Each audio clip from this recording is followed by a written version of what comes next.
7 years after quitting as Prime Minister after losing the referendum on leaving the European Union, former Prime Minister David Cameron is back in government, chosen as Foreign Secretary following a government reshuffle Monday. It's a time where we have some daunting challenges as a country: the conflict in the Middle East, the war in Ukraine. The war in Gaza rages on. As Prime Minister in 2010, Cameron called the Palestinian Gaza Strip a prison camp, although he maintained Britain's close alliance with Israel. Chatham House's Bronwyn Maddox. In the Middle East, some of the conflicts have not changed, but David Cameron is remembered for the intervention in Libya, which was not the greatest success. King's College's Anand Menon says Britain's foreign policy is unlikely to change. I think this is largely signalling to a domestic audience. In 2015, as Prime Minister, Cameron wooed Chinese President Xi Jinping with a lavish state visit. This visit marks the start of a new era. Some have called it a golden era in relations between Britain and China.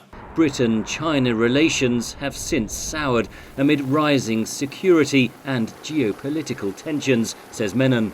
The golden era is well and truly over, is it not? And I think the mood, particularly inside the Conservative Party in Parliament, has hardened considerably on China. Cameron replaces James Cleverly, who moves to the role of Home Secretary in place of Suella Braverman, who was sacked Monday.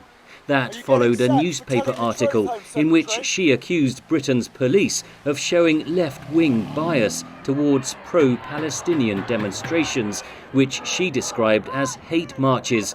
The article had not been approved by Prime Minister Rishi Sunak.